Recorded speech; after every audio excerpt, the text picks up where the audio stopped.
The people of India drove out the Britishers from this country and elected these Congress gundas to the gaddi and seated them on it. Today, these Congress gundas are sitting on the gaddi due to the mistake of the people. While we drove out the Britishers, we shall strike and turn out these Congress gundas as well. So said Kedarnath Singh and was promptly booked for sedition. Hello and welcome. My name is Priya Mirza, and this podcast is The Longest Constitution, where we are looking at the case history of sedition, the brief but deeply insightful history of Article 31, the fundamental right of property, and the expanding rights under Article 21. Our first story today is about a prisoner. Sunil Batra was a convict under death sentence and was placed in solitary confinement. So Section 30, Part 2 of the Prisons Act 1894 provided that every prisoner under sentence of death shall be confined in a cell apart from all other prisoners. And Batra petitioned whether this permitted jail authorities to keep death row prisoners in solitary confinement and argued that it violated Articles 14, 19, and 21 of the Constitution. So we saw in the previous episode about Kharak Singh, who was acquitted and was a free man, but was placed under surveillance where his movements and habits were tracked by regulations framed by the UP police rules. And increasingly, the question was over due process. What if our statutes and laws are violative of personal liberty and life? And these cases are important in understanding the expansion of Article 21 to include privacy, dignity, and liberty of citizens, but as well as prisoners and detainees, and the gradual passage of how Article 21 has become the residuary of all personal liberties not covered by Article 19. Okay, now on to 1971. So, Golaknath, 1967. Bank Nationalisation, 1969. The Privy Purse case, 1970. In each of these cases, the Supreme Court struck down a parliamentary law or ordinance. And shortly after the Supreme Court struck down the Privy Purse derecognition, which you would recall wasn't even an act but more of an executive action, Indira Gandhi, through the president, called for early elections.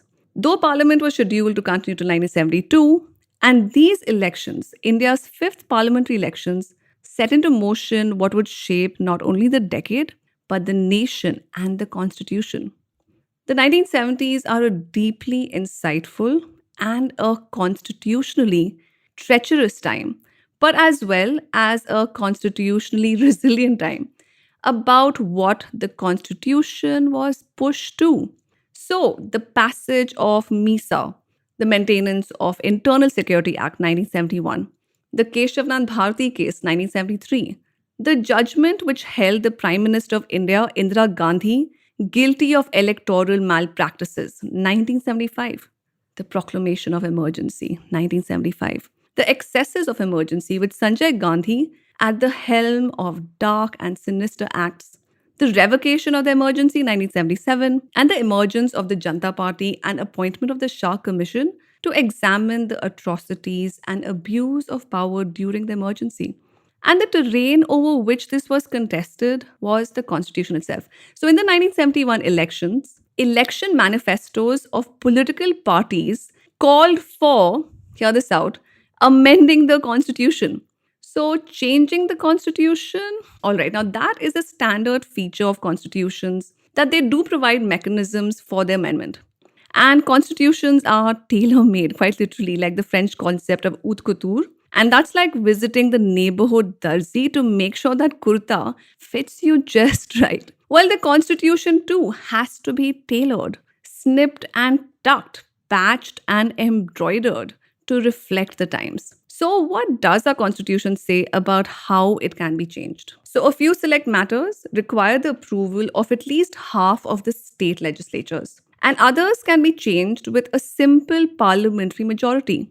But an amendment requires a two-thirds majority of parliament present and voting. In 1971, the Congress won 352 seats, making that two-thirds majority a piece of cake. This room is getting hot. All right, now let's return to where we started And what was Kedarnath Singh saying about Congress gundas? So, Kedarnath was brought to court for making a speech against the government. He was booked for sedition, and ultimately, the constitutionality of Section 124A was challenged before the Supreme Court. And his case was clubbed together with a number of other cases brought by assorted Muslims and communists, most of whom had been convicted of sedition. Now, previously, it was the high courts that had considered the matter. And the Allahabad High Court and the Punjab High Court had already held that Section 124A was unconstitutional. And if you remember, we saw that in the last episode in the Ram Nandan case. So, consequently, there could be cases where disaffection could lead to sedition and cases where it was not. And now it was time for the Supreme Court to decide. In Kedarnath versus Union of India 1962, the Supreme Court upheld Section 124A. To quote, every state, whatever its form of government, has to be armed with the power to punish those who by their conduct jeopardize the safety and stability of the state or disseminate such feelings of disloyalty that have the tendency to lead to the disruption of the state or to public disorder. And what happened to Sunil Batra? In Sunil Batra versus Delhi Administration 1978, the court found that the solitary confinement of a death row prisoner and use of bar fetters on an under trial prisoner to be violative of the right to live with human dignity under Article 21. To quote, the liberty to move, mix, mingle, talk, share company with co-prisoners, if substantially curtailed, would be violative of Article 21 unless the curtailment has the backing of law. Once Section 30 Part 2 is read down, its obnoxious element is raised, it cannot be said that it is arbitrary or that there is deprivation of personal liberty without the authority of law. So this case gives us some background to look into the Menaka Gandhi case and what due process really means and the distinction between substantive and procedural due process. And what happened in 1971?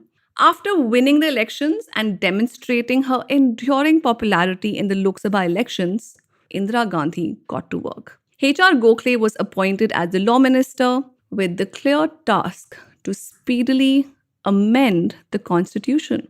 So today's takeaways are, the first, in the Kedarnath case, the Supreme Court upheld the constitutionality of sedition, and this has had a long and dark effect on sedition in India.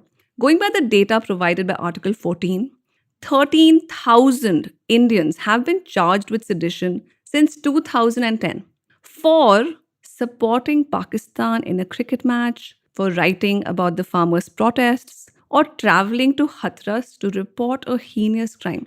And I would urge you to look at this frightening data in India's first public, empirical, and investigative repository on the use of sedition put together by the wonderful team at article14.com. I've added the link below, so do have a look. The second, in the Sunil Batra case, the court expanded Article 21 to include the dignity of those who are not free, prisoners and detainees. The third, the Constitution itself is a machinery controlled by the powerful and the visible. The 1970s is an electric period where political circumstances compelled a close and hard look about how much the Constitution could be amended and what were the limits to that. And we are warming up to the Keshav Nand Bharti case. And of course, the constitutionality of emergency itself. Exciting episodes ahead. For the moment though, if you have questions or comments, please send them in via email. That's the longest constitution @gmail.com. You can also rate my podcast at Spotify and drop a review at Apple Podcasts. And can also reach out to me on Twitter, where I am at Fundamentally P, or on Instagram, The Longest Constitution. Until next time, this is me, Priya Mirza, signing out.